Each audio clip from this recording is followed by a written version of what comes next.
My name is Laine LaGrande, and I'm currently in the Almond Leadership Program, class of 2025.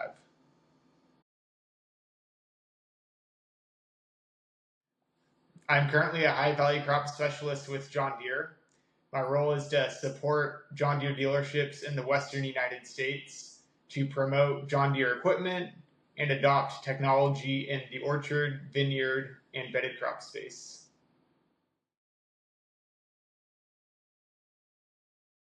I grew up in an agriculture background. My family farms almonds, rice, walnuts, and raised cattle in Northern California. Growing up, I always knew I would end up in working in agriculture. I've always appreciated the hard work and reaping the reward at the end of the season.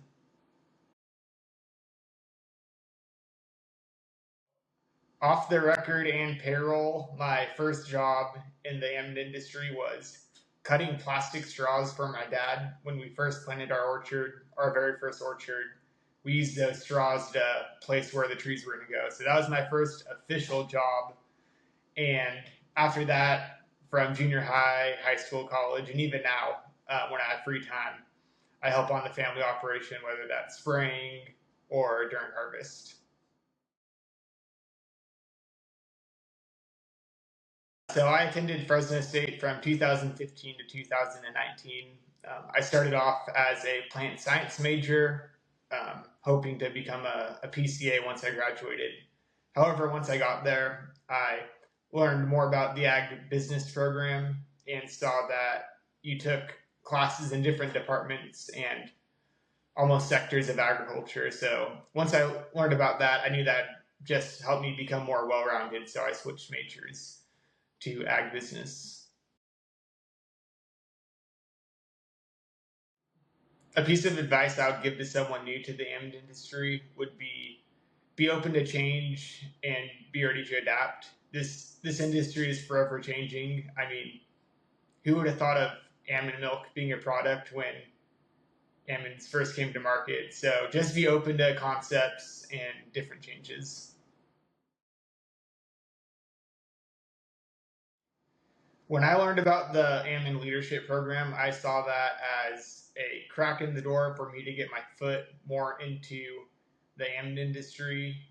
Because aside from production agriculture with my family, I did not have any other experience or relationships with the industry itself. So I quickly applied when I heard about the program to further better myself for my future within the almond industry.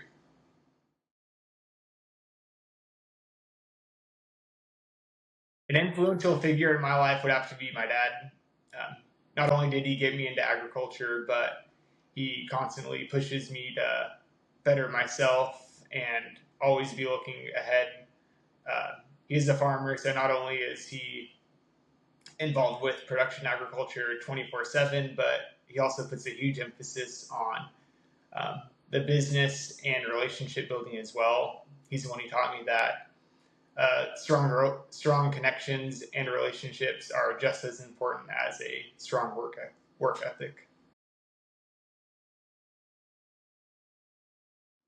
When it comes to new products being created, I'm constantly amazed by what they come out with next.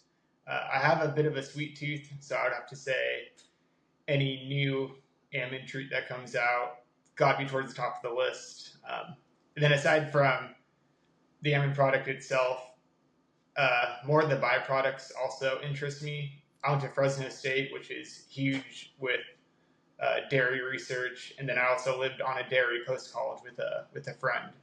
And when I had no idea how much almond hulls were used in dairy feed, and then even shells were used on the ditch roads for erosion control. So that's always been very interesting to me to see the almond byproduct usage aside from the kernel.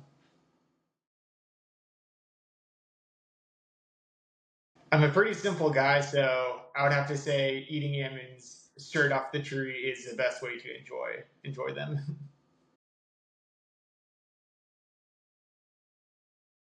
My dad Leo is a farmer out of Williams, California.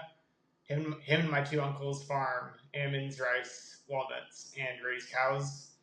And then my sister, Lauren, lives in Montana with her husband, Cadis. And Lauren is an instructor for Oregon State University, where she teaches ag communications. My goal this year is to rope off horseback. My family has cattle brandings every spring, and right now I'm on the ground crew mugging, so a lot more work going into that than being on the horse roping. So once it warms up this spring, hoping to get out there and start practicing more.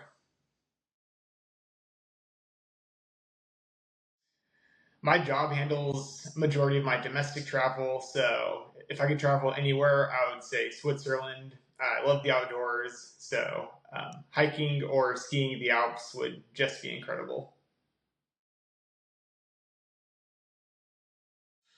This might be contradicting with how much I might complain that I'm tired, but the saying "I can sleep when I'm dead" goes a long way. I've learned that life's too short to not enjoy the little things and miss out on opportunities. One thing on my bucket list is to run a full marathon. I've already ran 2 half marathons, and I've put way too many casual miles on my odometer. So I might as well just do a full marathon one day.